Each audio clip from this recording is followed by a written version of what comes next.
자, 지난주에는 우리가 제1계명을 보았는데요. 자, 1계명이 뭐였죠? 나 외에는 다른 신들을 내게 두지 말라. 자, 오늘은 제2계명입니다. 오늘 두 번째 계명 외우셨나요? 그러셨어요? 한번 해보겠습니다. 시작.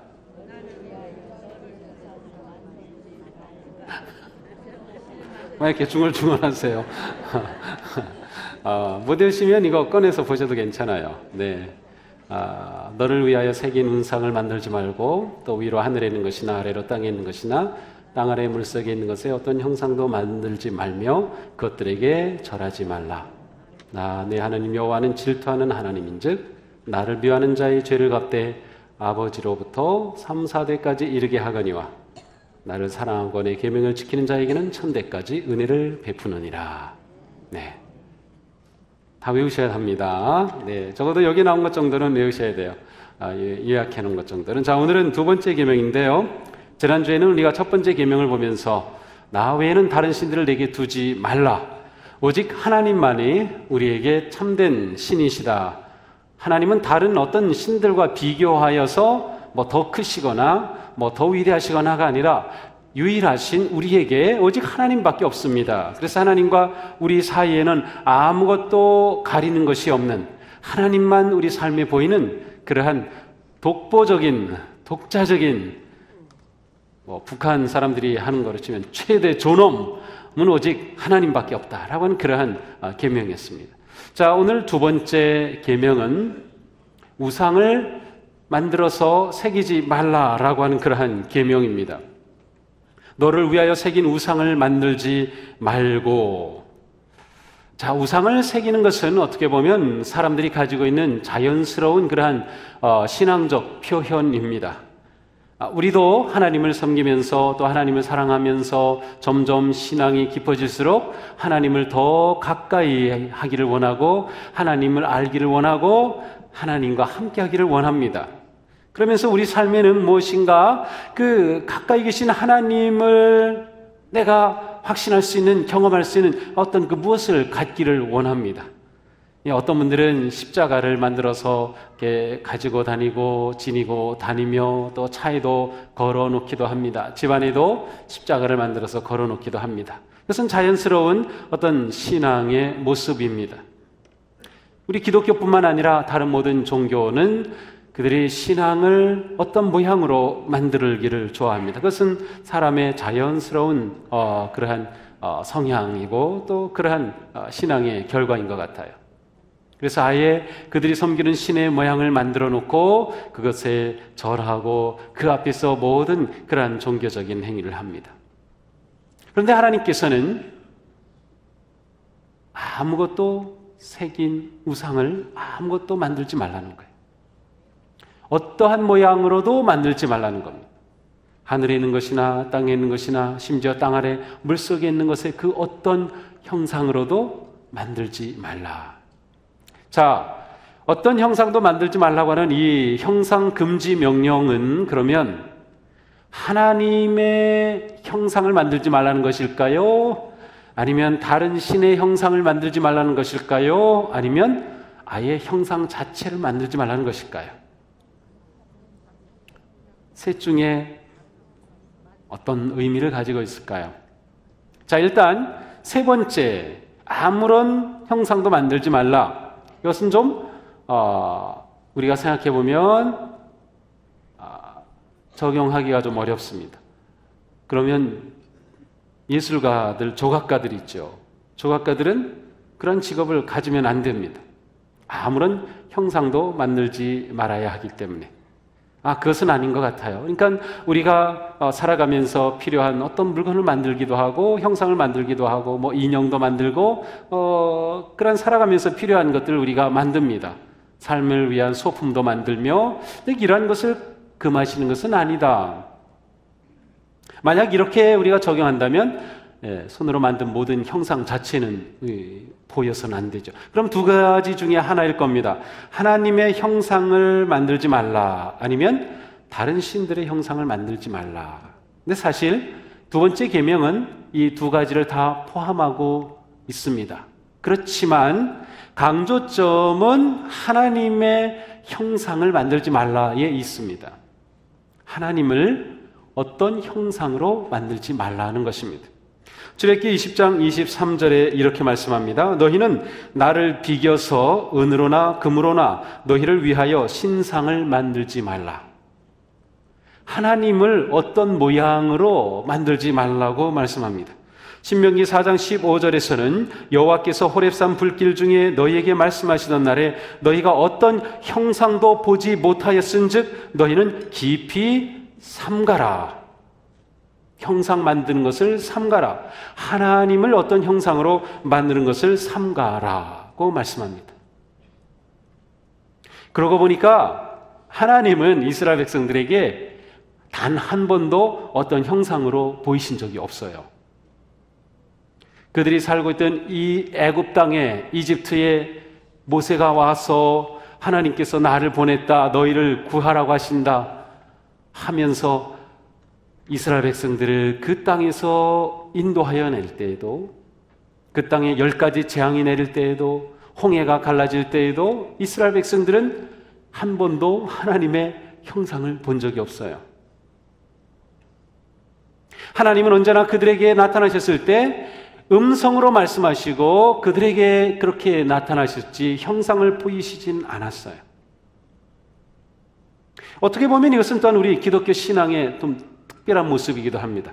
우리는 어떠한 형상을 새겨놓고 그것을 절하지 않습니다. 물론 예배를 위해서 초도 있고 십자가도 있고 여러 가지 모양은 있지만 이것은 우리가 하나님께로 가기 위해 도움을 받는 것이지 우리가 이것에게 절하는 것은 아닙니다. 만약 차에 십자가를 걸어놓기 때문에 모든 사고로부터 보호해 줄 거라고 믿는다면 십자가를 우상으로 걸어놓는 것일 겁니다. 그러나 십자가를 보면서 내가 주님의 은혜를 생각하는 거라고 하면 그것은 우리에게 필요한 좋은 십자가의 모습이 될 수 있을 겁니다. 하나님은 단 한 번도 형상을 보이시지 않으셨어요. 그렇기 때문에 너희는 아무 형상도 만들지 말라고 말씀하십니다. 그러면 하나님께서는 왜 하나님의 형상을 만들지 말라고 하셨을까요? 하나님을 형상으로 만들어 놓는 순간 하나님은 그 형상에 제한되십니다. 하나님은 어떠한 모양으로도 제한받지 않으시는 하나님이십니다. 하나님은 어떤 모양으로도 제한받으실 수 없는 분이십니다. 그러나 사람들은 그 하나님을 어떤 모양으로 자꾸 만들려고 합니다. 놀랍게도 하나님께서 이 계명을 모세에게 주실 때 그 일이 이스라엘 사람들 가운데 일어났습니다. 모세가 시내산에 올라가서 하나님의 말씀을 받는데 이스라엘 백성들이 기다려도 안 내려옵니다. 하루, 이틀, 사흘날 안 내려와요. 그러니까 이스라엘 백성들이 불안해집니다. 우리를 인도해 내시던 모세가 보이지 않습니다. 이거 어떻게 된 거 아닙니까? 불안해진 그들이 모세의 형님인 아론에게 찾아와서 이렇게 요청합니다. 일어나서 우리를 인도할 신을 만들어 주십시오. 우리를 이집트 땅에서 올라오게 한 모세라는 사람은 어떻게 되었는지 알지 못하겠습니다. 그런데 그만 이 아론이 그 말을 듣고서 너희 가운데 있는 모든 금 귀걸이 다 가져와 하더니 그것을 모아가지고 녹여서 금 송아지를 만드는 거예요. 그리고서 아론은 이렇게 말합니다. 자, 이제 우리가 이와 같이 신의 모습을 만들었으니 내일 여호와의 절기를 지키자. 그리고서 이스라엘 백성들은 그 금송아지를 만들어 놓고 그 주위에서 그 금송아지에게 절하면서 예배합니다. 그런데 아론이 이 금송아지를 만들었을 때 아론 생각에는 이것이 하나님의 형상이라고 생각을 했어요. 그래서 우리가 내일 이 형상을 만들었으니 여호와께 예배하자 이렇게 말한 것입니다. 그러니까 아론이 만든 것은 다른 신의 우상이 아니라 하나님을 송아지 형상으로 만든 거였어요. 아마도 이집트에서 송아지 아니면 황소 하면 이것은 대단한 힘의 상징입니다. 한국에서도 그렇죠. 황소 하면은 어떤 힘의 상징입니다. 그들을 이집트에서 해방시키시고 홍해를 가르신 그분의 그 능력을 잘 나타낼 수 있는 것이 이 소라고 생각했던 것 같아요. 그리고 이것이 하나님이다라고 말한 것이죠. 그들은 다른 신을 섬긴 것이 아니라 하나님을 섬긴다고 형상을 만들었을 뿐입니다. 그런데 하나님께서는 아주 진노하셨어요. 그래서 이들을 다 진멸하겠다고 작정하십니다. 그런데 모세가 그 사이에 얼른 끼어들어서 하나님 그렇게 하시면 어떻게 합니까? 아니 저 백성들을 구해내시겠다고 건져내셔서는 말을 안 듣는다고 다 진멸해 보시면 이게 무슨 꼴이 됩니까? 하나님 참아주셔야 됩니다. 이 모세가 간절히 기도하는 바람에 그들이 진멸당하지는 않았어요. 그러나 레위 지파들이 일어나서 3,000명을 살육하는 그러한 끔찍한 사건이 벌어졌습니다. 하나님은 하나님의 형상을 만드는 것을 허락하지 않으셔요. 하나님은 하나님을 예배하는 방식이 다른 신들과 같기를 원하지 않으신다고 하는 것입니다. 하나님은 어떤 모양으로 또 제한받지 않으십니다. 자, 이집트에는 많은 신들이 있었고 그 모든 신들은 다 형상을 가지고 있었습니다. 크든 작든 문양으로 새겼든 조각하여 만들었든 모두 형상을 가지고 있었습니다. 자, 그 형상은 그 하나로 제한됩니다. 예를 들어서 태양신을 숭배하며 태양 형상을 만들었어요. 그러면 그 신은 이 땅에 햇빛을 내려주며 모든 자연에 빛을 공급하는 생명의 근원이 되는 것으로 숭배할 겁니다. 그러다 보니까 햇빛만 가지고는 부족한데 비를 숭배하는 신도 만들고 이것도 부족한데 바람 신도 숭배하고 이것도 부족한데 개구리 신도 만들어야 되고 이거 두려운데 온갖 신들이 만들어냅니다. 그런데 하나님은 그렇게 만들어진 신이실 수가 없어요. 그 모든 것을 합친 것보다 더 크신 그 모든 세상에 존재하는 것의 창조주이신 하나님이시기 때문에 하나님은 어떠한 형상으로도 제한되실 수 없는 겁니다. 하나님은 우리에게 제한되지 않으시는 하나님으로 예배받기를 원하시며 우리가 그렇게 하나님을 믿고 신뢰하고 예배하기를 원하신다라고 하는 것을 알 수 있어요. 하나님은 형상으로 제한되실 수 없는 분이시다. 자, 그렇다면 이 시대에 우리가 이 말씀과 이 계명 앞에 과연 이 계명이 우리의 삶에 직접적으로 관계되어 있을까요? 우리는 별로 그런 형상을 만들어 놓은 분 없죠. 부적을 붙이는 분은 간혹 있던데 그거 붙이면은 괜찮나요? 그거는 완전 우상이죠. 부적 가운데 우리 전통적인 부적은 이상한 무슨 이렇게 그림 그리고 이렇게 이상한 기호 써놓고 막 그러는데 성경 구절 써서 붙이면은 괜찮나요? 예수님의 모습 그려서 붙이고 다니면 괜찮나요? 그건 다 잘못된 거죠. 하나님을 우상으로 형상화시키는 거죠. 혹시 여기 주머니에 부적 있는 분은 지금 집에 가셔서 태워버리세요. 부적 가지고 다니는 사람 많아요. 의외로 많더라고요. 제가 미국에 있을 때도 MIT에 공부하러 온 학생인데 부적 가지고 다니다가 계속 이게 걸리는 거예요. 그러다 어느 날 목사님 저 더 안 되겠습니다. 근데 저보고 꺼내서 태워달래요. 자기도 못해. 그래가지고 제가 거기서 꺼내가지고 보니까 이렇게 접었어요. 그래서 제가 꺼내가지고 태웠어요. 지금 서울의 모 교회에서 아주 신앙생활 잘하고 있어요. 그런데 그렇게 공부도 잘하고 그런 사람이 그렇더라니까요. 이게 사람의 심성이, 종교적인 심성이 그런 거죠. 하나님은 어떠한 모양으로도 그려서 제한할 수 없는 분이에요. 자, 그 말은 우리가 하나님을 생각할 때 자칫하면 내 하나님으로 제한시킬 수 있어요. 어떤 분과 이야기하다 보면 이 사람에게 있어서 하나님은 그냥 무섭기만 한 분이에요. 두렵기만 한 분이에요.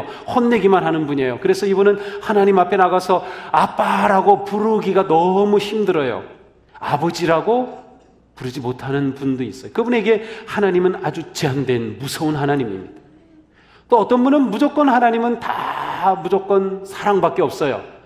징계도 안 하시고 혼도 내시지 않고 무조건 좋은 분으로, 그것도 하나님을 제한시키는 겁니다. 우리도 모르게 내가 믿는 하나님을 나의 하나님으로 제한시키고 나의 하나님으로 축소시키고, 그래서 내가 컨트롤하는, 내 마음대로 하나님을 움직이려고 하는 그러한 잘못된 믿음에 빠지기 쉬워요. 우상으로 만든다고 하는 것은 하나님을 나의 편에서 아주 쉽게 통제하는 겁니다. 그래서 그 우상 만든 것을 집안에다 딱 갖다 놓습니다. 그리고 언제 봐도 거기에 있죠. 아, 여기에 있으니까 안심이 되죠. 내가 필요하면 다른 곳으로 옮겨놓죠. 하나님을 그와 같은 분으로 생각하고 그렇게 신앙생활할 가능성이 의외로 많습니다. 우리가 가지고 있는 하나님에 대한 생각, 하나님에 대한 고정관념, 그리고 하나님에 대해 우리가 무엇인가 구하든 또 어떻게 예배하든 하나님에 대해 내가 정해놓은 그 생각에 사로잡히는 순간 우리는 이 두 번째 계명의 함정에 빠지는 것입니다. 하나님은 결코 어떤 것으로 제한되지 않으셔요. 내가 아무리 하나님의 사랑을 상상한다 하더라도 하나님의 사랑은 그것보다 더 크시고, 내가 아무리 하나님의 능력을 크게 생각한다 하더라도 하나님은 그 능력보다 더 강하시며, 내가 아무리 하나님의 선하심과 지혜를 구한다 하더라도 하나님은 그것보다 더 지혜로우신 분이시다. 그래서 우리는 언제나 우리 삶에 내가 가지고 있는 모든 한계보다 더 크신 하나님이라고 하는 열린 그러한 마음과 믿음이 있어야 하는 것. 이것이 두 번째 계명이 우리에게 가르치는 매우 중요한 것입니다. 그러므로 오늘도 우리는 하나님을 예배할 때 나는 어떠한 하나님을 예배하고 있는가? 나는 하나님을 아주 내게 편한 하나님으로 제한시키는 것은 아닌가? 그래서 우리에게 아주 중요한 물음이지요. 이것은 우리 모두는 오직 하나님이 모든 것의 주인 되시며 온 우주 만물의 창조주이시며 따라서 우리의 작은 생각과 우리의 작은 뜻으로 가둘 수 없는 크신, 전지하신, 전능하신, 제한받지 않으시는 하나님이시라고 하는 분명한 믿음을 가지시기를 바랍니다. 하나님에 대해 분명하셔야 됩니다. 이것이 흔들리면 많이 신앙적으로 상처를 받아요. 왜? 나는 하나님이 이렇다고 생각했는데 그렇게 해주지 않으시니까 그 하나님이 싫죠. 그 하나님 때문에 상처받죠. 나 그런 하나님 싫어. 그렇게 되죠. 아니요, 그럴 수 없어요. 우리 하나님은 정말 크신 분이시다라고 하는 거죠. 자, 그런데 하나님은 두 번째 계명을 주시면서 이러한 말씀을 하셔요. 네 하나님 여호와는 질투하는 하나님인즉 나를 미워하는 자의 죄를 갚되 아버지로부터 3, 4대까지 이르게 하거니와. 아니, 그렇게 크신 하나님이신데 째째하게 질투하신대요. 하나님이 질투하신다. 어떻게 다가오세요? 누군가를 아니면 무엇인가를 질투해 본 적 있으세요? 오, 장로님들은 안 해보셨나 봐요. 한 번도. 질투 같은 건 나하고 상관없지. 굉장히 기쁘신 것 같은데. 질투는 언제 질투가 일어나나요? 거기는 질투라고 하는 그 개념과 아주 가까운 개념이 사랑입니다. 하나님이 우리를 질투하신다라고 할 때 그 질투에는 어떤 개념이 들어있는가 하면 아주 강렬하게 뜨거운 사랑이 담겨져 있어요. 하나님께서는 우리를 보고 질투한다 라고 말씀하시는 건 내가 너희들을 얼마나 사랑하는지 그 강렬함이 엄청나다라고 하는 것을 표현하시는 거예요. 하나님이 우리를 사랑하시기 때문에 하나님은 질투하신다고 말씀하시는 거죠. 누군가가 나를 질투한다. 그것은 나를 사랑하는 그러한 마음이 있는 거죠. 그렇지 않고는 질투를 할 수 없는 거예요. 자, 그러므로 하나님께서는 질투하신다라고 말할 때 나는 너를 그렇게 사랑한다. 나는 뜨겁게 사랑한다. 강렬하게 사랑한다. 그런데 너는 내가 원하는, 내가 기대하는 방식으로 나를 예배하는 것이 아니라 우상을 섬기듯 나를 예배하는구나. 그래서 하나님께서 그 죄를 물으신다는 겁니다. 자, 그런데 좀 더 곤란한 말씀을 주셔요. 내가 잘못했으니까 너를 벌하겠다로 끝나시지 않고 몇 대까지? 3, 4대까지. 아니, 사랑의 하나님이신데 내가 잘못하면 저로 끝내주세요. 하나님, 어떻게 제 아들의 제 손자까지 벌하신다는 겁니까? 3, 4대까지 벌하신다뇨. 도대체 이것은 무슨 말씀인가요? 근데 일자 문자 그대로 하나님은 이 두 번째 계명을 어길 때 3, 4대까지 책임을 물으신다. 3, 4대까지 책임을 물으신다는 것은 어떤 개념일까요?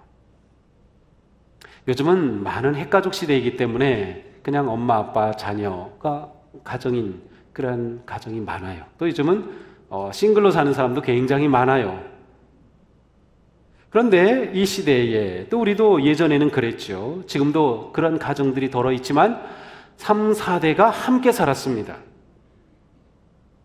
따라서 그 가정의 어른이 가정에서 우상을 섬기면 자연스럽게 자녀들은 다 같이 우상을 섬기는 겁니다. 한 집안을 표현하는 표현입니다. 3, 4대는. 그렇죠. 예전에 생각해 보세요. 한 60년대, 50년대만 한다 하더라도 가족하면 거기는 할아버지, 아들, 손자가 다 포함된 것이 가족의 개념이었어요. 그러나 지금의 가족의 개념은 다릅니다. 우리 젊은 사람들한테 가족이 누구야? 하고 물으면 거기에 3, 4대 들어가는 경우는 거의 없어요. 그러므로 3, 4대까지 책임을 물으신다는 것은 하나님께서 그렇게 잘못도 없는 후손까지 벌 주신다는 의미가 아니고 이것은 한 가족의 문제다라고 하는 거예요. 그렇습니다. 부모가 우상을 섬기면 그 가족은 그렇게 되는 거죠. 반면에 하나님을 사랑하고 계명을 지키는 자에게는 몇 대까지 은혜를 베푸셔요? 1000대까지 은혜를 베푸셔요. 이제 좀 얼굴이 피어지시네요. 네, 1000대까지 은혜를 베푸셔요. 그러니까 이 두 번째 계명의 초점이 여기 있습니다. 하나님은 이 두 번째 계명을 통해서 내가 너희들을 이렇게 딱 정해놨으니까 너희들이 이거 지켜야 돼. 안 지키면 벌할 거야가 초점이 아니시고요. 이 계명을 주시면서 나와 너는 언약 관계에 있단다. 사랑의 관계지. 그래서 내가 이것을 지키지 않으면 나는 질투심이 일어나. 질투심이 일어나서 내 죄에 대해서 물을 거야. 그렇지만 너에 대한 내 사랑은 너무 크기 때문에 이 계명을 지키고 나를 사랑하면 나는 1000대까지 은혜를 베푼다. 두 번째 계명은 우리에게 주시는 사랑과 언약의 계명입니다. 그러니까 하나님의 계명은 우리를 제한하고 옥죄고 힘들게 만들려고 주신 계명이 하나도 없어요. 이러한 마음을 가지기 시작하면 이 하나님의 말씀이 새로워집니다. 이 말씀이 하나님께서 나에게 은혜를 주시려고 주신 말씀이다. 나에게 복을 주시려고 주시는 말씀이다 라고 하는 마음으로 읽다 보면 이 말씀을 사랑하게 되고 말씀에 순종하게 되고 말씀이 내게 얼마나 소중한지를 깨닫게 되는 거예요. 하나님은 오늘도 우리가 하나님을 예배할 때 하나님을 제한받지 않는 분, 하나님을 정말 하나님으로 인정하며 그 하나님으로 높이며 그 하나님으로 예배하는 그러한 하나님의 자녀가 되기를 원하십니다. 우리 그러한 백성이 되어지지 않겠습니까? 우리가 하나님을 그렇게 인정할 때 하나님은 우리에게 놀라운 은혜를 자손 만대까지 베풀어 주십니다. 이 한 주간도 우리가 살아가면서 내 속에 하나님을 제한하지 않기, 하나님을 어떠한 형상으로 제한하지 않기, 하나님을 내가 조종하려고 하지 않기, 하나님의 크심을 내가 신뢰하며 내 모든 어려움과 내 모든 위기와 내 모든 상황과 내가 현재 갇혀있는 것 같은 모든 상황 속에서도 크신 하나님께서 일하실 그 놀라운 능력의 손을 기대하며 오직 하나님을 사랑하여 계명을 지키는 승리의 삶으로 나아가시기를 주님의 이름으로 축복합니다. 기도하겠습니다.